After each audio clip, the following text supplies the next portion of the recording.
Last Thursday night, when my wife and I heard about the tragedy in Israel, we immediately started calling our sons, who we knew were planning to go to Meron. One of them had not yet left, thankfully.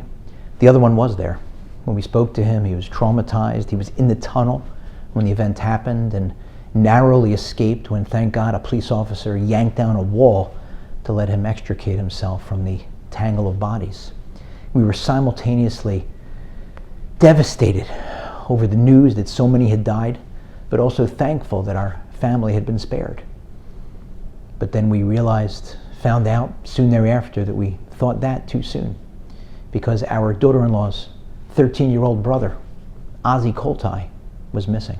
We stayed up that night and the next morning praying, hoping that he'd be found alive in a hospital. But late morning we got the news that he was one of the 45 who had perished. 13 years old, one of the sweetest kids, one of the sweetest human beings you'd ever want to meet, taken away in an eye blink. As I film this, my daughter-in-law and her parents and her siblings are sitting Shiva for their son, for their brother. It's unspeakable. It's unthinkable. There are no words to describe, to fathom the heartbreak. And it's times like this that voice starts yapping in our ear. How can there be a God? If there's a God, how could he possibly let that happen? On Lag BaOmer? At the tomb of Rav Shimon Bar Yochai? 45 people, including children? And that's when we need to answer that voice back forcefully.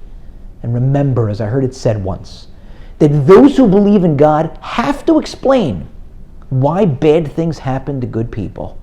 But those who don't have to explain everything else. Challenge me. Ask me why this happened, and I surrender. I will wave the white flag because I cannot begin to answer that question. It would be folly. It would be hubris, ridiculous. Asking God why? Asking God to explain himself? Dragging God down from heaven into the courtroom of man?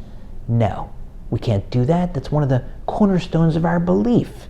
We understand that most of the time he pays us with cash. He explains himself. But sometimes, on occasion, he says, I want to give you a credit card, or I want to give you an IOU. You're just going to have to trust me on this one. We'll get our answers eventually, but as one rabbi said, I'd rather be down here with questions than up there with answers. There are answers. We'll get those answers when we get upstairs. But we have to remember, and we have to tell that voice and others who are asking, I can answer everything else. I can tell you who created us. I can tell you why he did that. I can tell you what he wants from us. I can share with you the secret that he shared with us to a deeply meaningful, fulfilling life.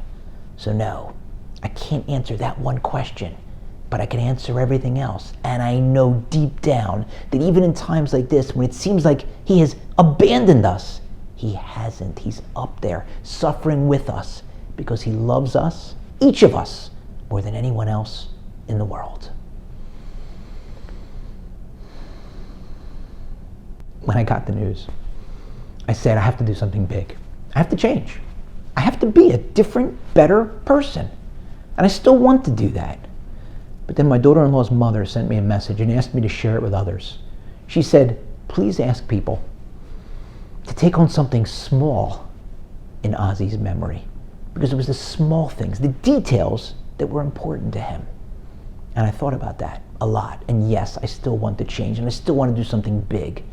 But changing only occurs day by day. It doesn't last if you try to one day wake up and be a different person, become a better person. It's little things. Taking on something small.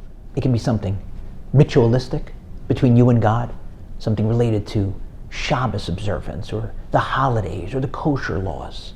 Or it can be something interpersonal, proper speech, controlling our temper, giving charity. If each one of us takes on something small, if millions of us take on something small, imagine what that's going to add up to. That will go a long way towards lifting the soul, the neshama, in heaven of Azi Koltai, Elazar Yitzchak ben Ruvain. Every small act, every bit of study in his honor will lift his soul and those of the other 44 who perished, and will hopefully heal those who were injured. They are counting on us. So let's get to work.